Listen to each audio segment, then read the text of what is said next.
The Deep Space Monitoring Station orbiting Proxima Centauri had been silent for 3 days. Commander Zaravex of the Galactic Coalition pressed her elongated fingers against the cold metal of the observation deck, watching the red dwarf star pulse in the distance. The station's quantum communicators, once buzzing with chatter from across the galaxy, now transmitted only static and the occasional dying whisper from distant worlds. "Another colony has gone dark," reported Lieutenant Koss, his blue-scaled skin reflecting the dim emergency lighting. "That makes 17 systems in the past week." Zara's 4 eyes blinked in sequence, a sign of deep concern among her species. The Coalition had ruled the galaxy for over 2,000 years, maintaining peace through careful diplomacy and superior technology. But something was systematically destroying entire civilizations, leaving nothing behind but silence. "Show me the pattern," she commanded.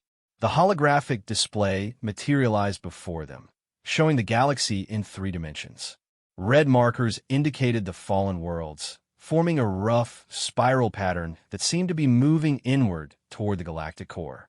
Each marker represented billions of lives lost, entire species extinct. "The attacks are too coordinated to be random," Koss observed. "Whatever is doing this has intelligence behind it." Zara nodded grimly. The enemy remained invisible, striking without warning and leaving no survivors to tell their story. Coalition fleets had been dispatched to investigate the first few incidents, only to disappear themselves. Now, with each passing day, the circle of destruction grew tighter around the remaining worlds. "Commander," came a weak voice from the communication array. "I'm picking up something strange." Ensign Mora, a crystalline being whose body naturally interfaced with electronic systems, was hunched over the quantum receiver. Her faceted surface was flickering rapidly, indicating intense concentration. "It's a signal from the Sol system," she said, confusion evident in her harmonic voice. "But that can't be right." Sol was marked as a primitive world, Class C civilization at best. Zara felt her heart skip a beat. The Sol system was home to a species called humans, barely a few centuries into their industrial age when last surveyed. They had shown promise, but were considered too primitive to be contacted directly by the Coalition. Their world, Earth, was on the protected species list, monitored from afar, but left to develop naturally. "What kind of signal?" Zara asked, moving closer to the communication station. Mora's crystalline form pulsed brighter. It's a response signal, Commander. Somehow, they intercepted our emergency broadcasts about the attacks. They're not just acknowledging the threat. They're volunteering to help." A stunned silence filled the command center. The idea that a primitive species would offer assistance to the galaxy's most advanced civilizations was almost incomprehensible. It would be like an ant offering to help build a starship. "That's impossible," Koss muttered. "Their technology is centuries behind ours. What could they possibly offer?" But Zara was studying the signal pattern on the display. There was something about its structure, its efficiency, that seemed oddly sophisticated for a primitive world. "Mora, can you decode the full message?" "Working on it now," the ensign replied. Her body began to resonate with the communication array, creating a bridge between her consciousness and the incoming data stream. Minutes passed as Mora processed the signal. When she finally spoke, her voice carried a note of disbelief. "Commander, you need to hear this. The humans claim they've been tracking the attacks through their own monitoring systems. They say they've identified the source." Zara's blood chilled. The Coalition's best scientists and military strategists have been unable to determine where the attacks were coming from. Yet these primitive humans claim to have solved the mystery. "There's more," Mora continued, her form now pulsing with excitement.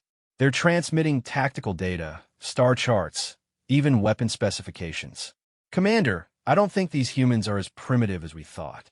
The holographic display updated with the incoming data, showing detailed analysis of the attack patterns that the Coalition had missed. The human calculations were precise, their observations accurate, and their proposed countermeasures were both elegant and terrifyingly effective. "How is this possible?" Koss whispered. Zara stared at the data streaming from Earth, feeling the first stirrings of hope she'd experienced in weeks. Perhaps the Coalition had underestimated this species called humanity. Perhaps, in their darkest hour, salvation would come from a most unexpected source. "Open a channel to Earth," she commanded. "It's time we had a proper conversation with these humans." As the quantum communicator established contact with the distant blue world, Zara couldn't shake the feeling that everything was about to change. The galaxy's fate might just rest in the hands of beings they had dismissed as primitive children. The image that appeared on the quantum communicator screen was unlike anything Zara had expected. The human who stared back at her had weathered features, gray hair, and eyes that seemed to hold the weight of countless battles. Behind him, she could see what appeared to be a massive underground facility buzzing with activity. "Commander Vex," the human said, his voice carrying an authority that surprised her. "I'm General Marcus Hayes, Director of the Terran Defense Initiative. We've been expecting your call." "Expecting?" Zara couldn't hide her confusion. "How could you possibly know we would contact you?" A slight smile crossed the general's face. "Commander, we've been monitoring galactic communications for the past 50 years. We know about the Coalition, the trade routes, even the location of your major military installations. We've been preparing for the day when we need to reveal ourselves." The revelation hit the Coalition crew like a physical blow. This primitive species had been watching them, learning from them, all while maintaining the facade of ignorance. "Impossible que s'interjected. Our scan showed you barely had space flight capability." "What your scan showed you," General Hayes replied calmly, "was what we wanted them to show. We learned early that it was better to be underestimated than to be seen as a threat. While you watched our public space programs launch crewed rockets, we were building something else entirely." Behind the general, the camera panned to reveal the scope of the facility. Massive screens displayed star charts, tactical analyses, and what appeared to be weapon schematics that were far beyond what Earth should have been capable of producing. "We call it Project Aegis," Hayes continued. "When we first detected your communications networks, we realized we weren't alone in the universe. We also realized that space was dangerous. So we prepared." Zara felt her worldview shifting. "How long have you known about the attacks?" "We detected the first one 8 months ago," Hayes replied. "By the third attack, we'd identified the pattern. By the seventh, we'd located the source." He paused, studying Zara's reaction. "The question is, are you ready to hear the truth about what's destroying your worlds?" The command center fell silent except for the hum of machinery. Zara realized that in the span of a few minutes, the balance of knowledge and power in the galaxy had shifted dramatically.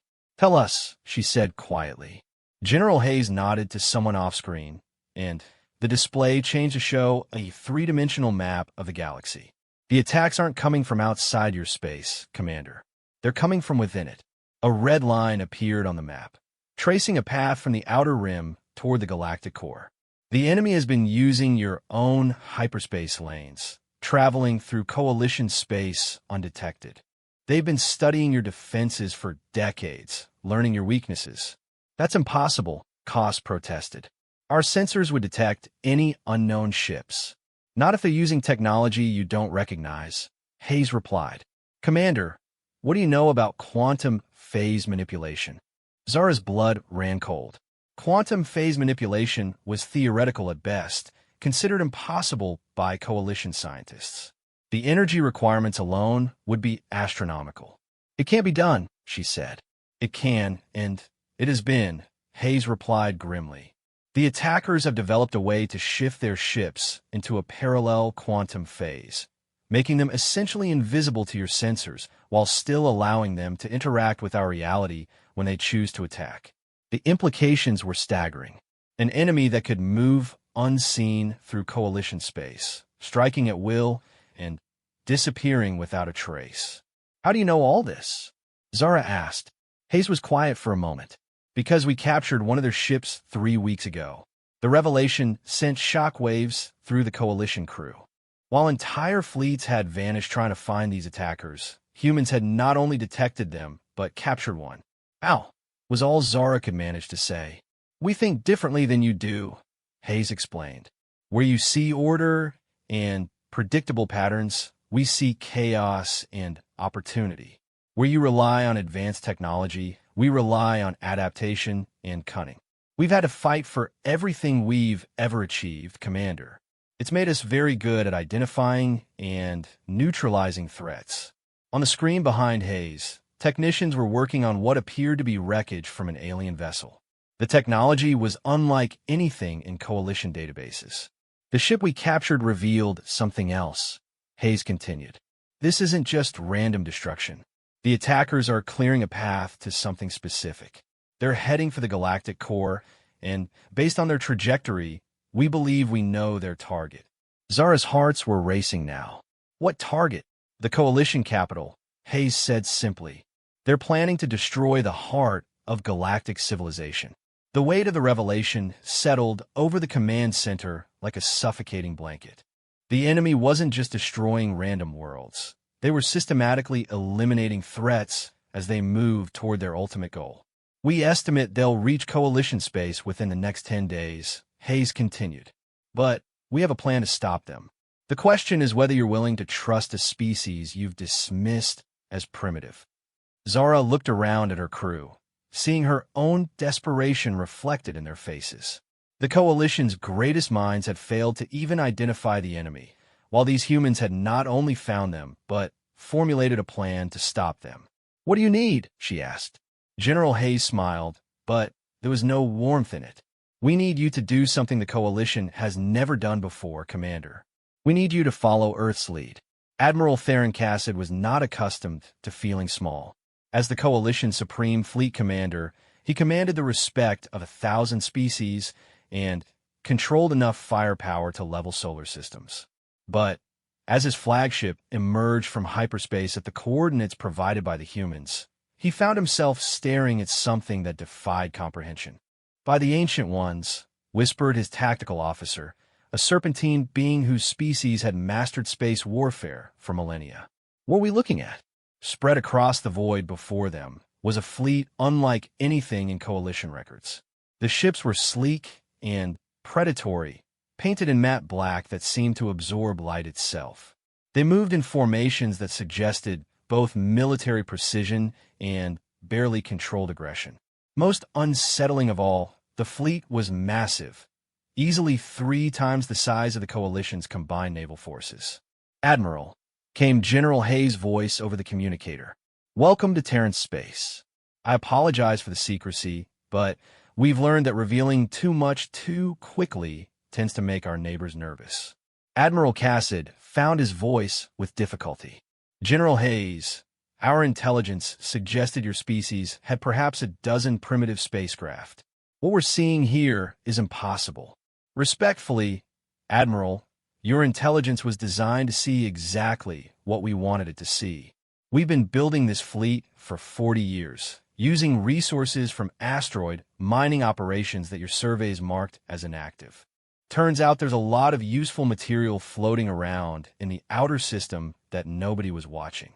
A smaller vessel approached Cassid's flagship, requesting permission to dock. The Admiral granted it, though his tactical instincts were screaming warnings.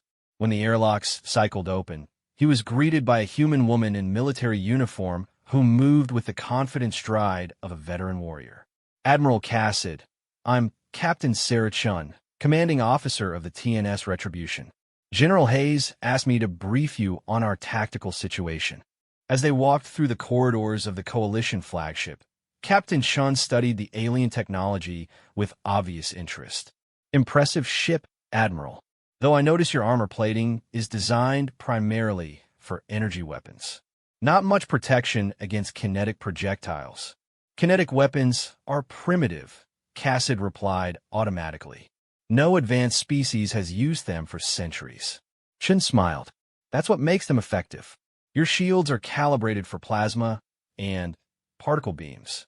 A simple tungsten rod, moving at significant velocity, would pass right through them." The observation was both accurate and unsettling. The Coalition had indeed abandoned kinetic weapons as crude and inefficient. The idea that this might be a weakness had never occurred to them. They entered the Admiral's strategic planning chamber, where Chun activated a holographic projector she brought with her. The display showed the captured enemy vessel in remarkable detail. "We've designated them the Devourers," Chun explained. "Based on our analysis, they're not just destroying civilizations, they're harvesting them. Every world they attack, they strip of useful resources and technology before moving on." "To what end?" asked Cassid. "They're building something," Chun replied grimly. "Our xenoarchaeologists believe they're reconstructing their own homeworld, which was apparently destroyed in some ancient catastrophe. They've been wandering the galaxy for millennia, taking what they need from other species to rebuild what they lost." The hologram zoomed in on the enemy ship's propulsion system. "This is how they achieve quantum phase shifting. They're using dark matter as a power source, channeling it through crystalline matrices that exist partially outside normal spacetime." Cassid studied the display with growing amazement. "How did you determine all this from a single captured vessel?" "We took it apart," Chin said simply. "Completely. Every component analyzed. Every system reverse-engineered. It's what we do, Admiral. When humans encounter something we don't understand, we tear it apart until we do understand it." The casual way she described such a monumental feat of engineering analysis made Cassid realize just how much the Coalition had underestimated this species. "What did you learn about their weapons?" Chin's expression darkened. "They don't just destroy worlds, Admiral. They consume them. Their weapons convert matter directly into energy, which they then harvest. Every planet they attack feeds their growing power." The implications were staggering. The enemy wasn't just destroying civilizations. They were literally eating them, growing stronger with each victory. "But we found something else," Chen continued. "A weakness. Their quantum phase generators require massive amounts of energy to maintain. If we can overload their power systems, we can force them back into normal space where they could be engaged conventionally." "How do we accomplish that?" Cassid asked. Chun smiled, and there was something predatory in the expression that reminded the Admiral uncomfortably of the enemy ships outside. "We're going to give them exactly what they want, Admiral. We're going to feed them so much energy that they choke on it." The holographic display changed to show Earth itself, its surface bristling with installations that Cassid's sensors had somehow missed. "For the past 5 years, we've been converting our entire planet into a massive energy generation facility. Every ocean current, every wind pattern, every ray of sunlight, it's all being channeled into a single quantum battery the size of a small moon." Cassid felt his blood pressure spike. "You've turned your homeworld into a weapon." "Not a weapon, Admiral. Bait." Chen's smile widened. "The Devourers are drawn to high-energy sources like moths to flame. When they arrive to consume Earth, they'll find more energy than they've ever encountered in one place. And when they try to feed on it, the overload will force them into normal space," Cassid finished, beginning to understand the audacity of the human plan. "Exactly. And that's where you come in, Admiral. Your fleet will be waiting in normal space to engage them when they become vulnerable." Cassid stared at the human officer, trying to process the scale of what she was describing. "You're risking your entire species on this plan." "Admiral," Chen replied quietly, "our species has been risking itself since we first climbed down from the trees. It's what we do. The question is whether you're willing to risk yours to save the galaxy." As if summoned by her words, an alarm began blaring throughout the ship. The Devourers had been detected, moving through hyperspace toward Earth. The final battle was about to begin. The space around Earth erupted into chaos as reality itself began to tear. Massive rifts in space-time opened like wounds in the void, spilling forth ships that defied every law of physics the Coalition thought they understood. The Devourers had arrived. From the bridge of the TNS Retribution, Captain Chun watched as the enemy fleet materialized from their quantum phase state. The ships were even more terrifying in person than in the captured recordings. Organic-looking vessels that pulsed with malevolent energy, their hulls seeming to absorb light and hope in equal measure. "Energy readings are off the charts," reported Lieutenant Rodriguez from the sensor station. "They're already beginning to feed on Earth's quantum battery." On the main display, Earth glowed like a miniature star as the planetary energy collection system reached full output. Every fusion reactor, every solar collector, every geothermal tap was pouring power into the quantum battery hidden beneath the Pacific Ocean. The planet had become a beacon of pure energy that called to the devourers like a siren song. Admiral Cassid, are your forces in position? Chun asked over the communication channel. Coalition fleet standing by, came the reply. Though I must say, Captain, watching your world being used as bait is making my crew extremely nervous. Chun could understand the sentiment. From space, Earth looked like it was about to explode as energy readings climbed beyond anything previously recorded. But the plan was working exactly as designed. The Devourer ships began to shift their formation, moving into a feeding pattern that the human analysts had observed at previous attack sites. Massive energy conduits extended from their hulls like the tentacles of some cosmic jellyfish, reaching toward Earth's quantum battery. They're taking the bait, reported Commander Torres from the tactical station. Energy drain is beginning. On the displays, they could see the awesome spectacle of the Devourers beginning to feed. Streams of pure energy flowed from Earth toward the enemy ships, making space itself glow with transferred power. The alien vessels grew brighter as they absorbed the massive energy flow, their hulls pulsing with stolen life force. Admiral, Chin said quietly into her communicator, you might want to see this. Through the quantum link, she shared her sensor readings with the Coalition fleet. What they showed made Admiral Cassid's crew gasp in amazement. The energy output from Earth wasn't just enormous. It was increasing exponentially with each passing second. Impossible, whispered Cassid's science officer. No planet could generate this much power without tearing itself apart. But Chun was smiling as she watched the readings climb. That's because it's not just Earth generating the power, Admiral. We've been honest about our capabilities, but we haven't told you everything about our preparations. As if on cue, space around Earth began to shimmer with new arrivals. Ships emerged from stealth fields that had hidden them from all sensors, not just Coalition technology, but even the Devourer's advanced detection systems. The vessels were human-built, but unlike anything in the Terran defense fleet that Cassid had seen. Meet the Ghost Fleet, Chen announced. 50 ships built in complete secrecy over the past decade, each one carrying a quantum battery charged with the collected energy of an entire star system. The revelation staggered the Coalition observers. Humanity hadn't just turned Earth into bait. They had somehow harvested the energy of multiple star systems and stored it in a fleet of invisible ships. How was all Admiral Cassid could manage. Binary star systems, Chen explained casually. Systems where the stars are close enough to exchange energy naturally. We built collection stations at the gravitational balance points and let the stars themselves fill our batteries. It took 10 years, but we managed to store the equivalent power output of 20 stars. The Devourer ships, gorging themselves on what they thought was Earth's energy output, had no idea they were actually draining the collected power of an entire stellar region.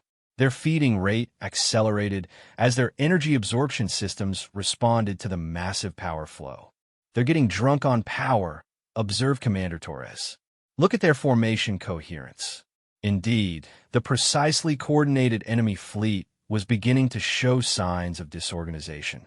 The ships were so focused on feeding that they were dropping their defensive screens and extending more energy conduits toward the source. Phase distortion is beginning, reported the sensors officer. The quantum phase generators are struggling with the power load. Chen nodded grimly. Signal the Ghost Fleet. It's time for the main course. Across the hidden fleet, quantum batteries that had been charging for years suddenly discharged in a coordinated burst. The energy release was so massive that space itself began to warp around Earth, creating gravitational distortions visible from light years away. The effect on the Devourer ships was immediate and catastrophic. Their energy absorption systems, designed to drain planets over the course of hours, were suddenly forced to process the equivalent output of 20 stars in a matter of seconds. Alarms blared across their fleet as quantum phase generators overloaded and began to fail. One by one, the enemy ships were forced back into normal space-time as their exotic propulsion systems collapsed under the energy overload. What had been a fleet of invisible predators became a collection of vulnerable vessels caught completely off guard. "Admiral Cassid," Chun called over the communication channel. "They're all yours." The Coalition fleet, positioned perfectly to intercept the enemy ships as they were forced back into normal space, opened fire with every weapon at their disposal.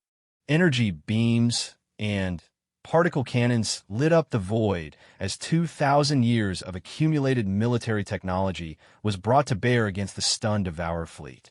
But it was the human ships that truly shocked the Coalition observers. The Terran Defense Fleet didn't rely on energy weapons or exotic technologies. Instead, they unleashed kinetic projectiles, simple masses of metal accelerated to incredible velocities by magnetic launchers. The tungsten rods passed through the Devourer's energy shields like they weren't there, punching holes in hulls that had withstood planetary bombardments. The enemy ships, their systems still overloaded from the energy trap, couldn't adapt fast enough to the primitive but effective weapons. "Direct hit on the command vessel," reported Torres with satisfaction. "Their formation is collapsing." Through the chaos of battle, Chun watched as decades of human preparation and ingenuity turned the galaxy's greatest threat into confused victims. The species that had dismissed them as primitive was learning that sometimes the old ways were the most effective ways. The battle was far from over, but for the first time since the attacks began, the galaxy had hope. 6 hours after the battle began, the last Devourer ship went dark. Captain Chin stood on the observation deck of the Retribution, watching as Coalition salvage crews worked alongside human engineers to secure the alien vessels. What had once been the galaxy's most feared enemy was now floating wreckage and prisoners of war. "Final casualty report, Captain," Commander Torres announced as he joined her at the viewing port. 17 ships damaged, 3 destroyed. Total human casualties, 412 killed, 800 wounded. Shin nodded solemnly. Each number represented a life lost, a family shattered. But compared to the billions who had died on the destroyed worlds, it was a price that had to be paid. "The Coalition losses were much heavier," Torres continued. "Admiral Cassid reports 43 ships destroyed and over 10,000 casualties. They weren't prepared for this kind of warfare." Through the viewport, they could see the massive Coalition dreadnought limping toward the repair stations that Earth had hastily constructed. The Alliance's most advanced warship had been nearly crippled by debris from the enemy vessels it had destroyed, a reminder that even in victory, war extracted its price. "Captain Chun," came Admiral Cassid's voice over the communication system. "I've just received word from the Coalition Council. They want to speak with you immediately." Chun sighed. She had been expecting this call ever since the first human ship had decloaked during the battle. The galaxy's political structure was about to undergo some significant changes. The holographic display activated, showing not just Admiral Cassid, but a collection of beings that represented the Coalition's ruling council. Chun recognized species from across the galaxy: the crystalline Zephyrians, the energy-based Luminals, the ancient Arcsanis who had helped found the Coalition itself. "Captain Chun," spoke Chancellor Vorthak, the Arcsani's leader whose species had ruled galactic politics for over a millennium. "We owe humanity a debt that can never be repaid. You have saved not just the Coalition, but all sentient life in the galaxy." "We did what needed to be done, Chancellor," Chun replied diplomatically. "The threat was too great for any one species to handle alone." "Indeed," Vorthak continued, "which brings us to the matter we must discuss. Humanity has demonstrated military capabilities that far exceed our previous assessments. Your technology, your strategic thinking, your resource management, all of it suggests a civilization far more advanced than we believe possible." Chun had been preparing for this conversation ever since General Hayes had first authorized contact with the Coalition. "We're not more advanced than you, Chancellor. We're just different. You built a civilization based on cooperation and shared knowledge. We built one based on competition and adaptation. The distinction was important, and Chun could see that several council members were beginning to understand it. Humanity hadn't achieved their victory through superior technology. They had achieved it through superior thinking. "Captain," interrupted Admiral Cassid, "how long have you really been capable of interstellar travel? Your ghost fleet alone represents a technological achievement that should have taken centuries to develop." Chin smiled slightly. "We've been traveling between stars for nearly 30 years, Admiral. Not through hyperspace like your ships, but through more conventional means. It turns out that when you're not in a hurry to get somewhere, you can build very impressive spacecraft using patient engineering and careful planning." The revelation sent murmurs through the council. Humanity had been quietly exploring and colonizing nearby star systems while maintaining the fiction of being a primitive single-planet species. "Why the deception?" asked Counselor Zex, her insectoid features expressing confusion. "Why not reveal yourselves and join the galactic community?" "Because we learned from your mistakes," Chen replied bluntly. "We studied every species that made contact with the Coalition. We watched how they lost their independence, their unique cultures, their ability to think differently. We decided that if we ever joined galactic civilization, it would be as equals, not as junior members seeking approval." The uncomfortable truth hung in the air like a challenge. The Coalition's expansion had indeed homogenized many species, creating a galaxy where conformity was valued over innovation. "And now?" Chancellor Vorthak asked quietly. "Now the galaxy needs to change," Chin said firmly. "The Devourers weren't the first threat you failed to recognize, and they won't be the last. Your civilization has grown comfortable, predictable. You've forgotten that the universe is dangerous and that survival requires constant vigilance." She activated her own holographic display, showing star charts that detailed human exploration and colonization efforts.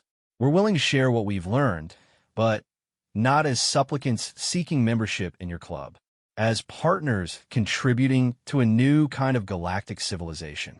The council members exchanged glances, their various forms of nonverbal communication creating a complex web of political consideration. Finally, Chancellor Vorthak spoke. "What do you propose?" "A true alliance," Chen replied.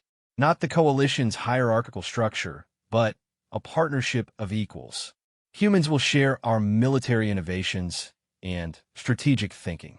In return, we want access to your scientific knowledge and cultural achievements. But most importantly, we want a voice in galactic affairs equal to any other member species." "Despite being a single-species civilization?" asked Admiral Cassid. "Admiral," Chun said with a slight smile, "we may be one species, but we're spread across 47 star systems now. And after today's demonstration, I think it's clear that we're not exactly typical." The negotiations that followed lasted for weeks, but the outcome was never really in doubt. Humanity had saved the galaxy, and the galaxy owed them a debt that could only be repaid with respect and equality. When the final agreements were signed, establishing the Galactic Alliance to replace the old coalition, Captain Shin stood once again on the observation deck of the Retribution. Earth hung in the void before her, no longer glowing with artificial energy, but beautiful in its natural blue-green radiance. "Ma'am," Commander Torres asked quietly, "do you think we did the right thing, revealing ourselves like this?"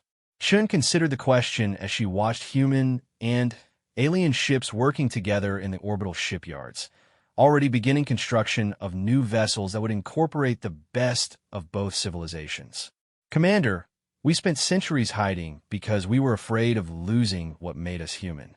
But what makes us human isn't our isolation. It's our refusal to give up in the face of impossible odds. Today, we proved that to the entire galaxy. As the first joint human-alien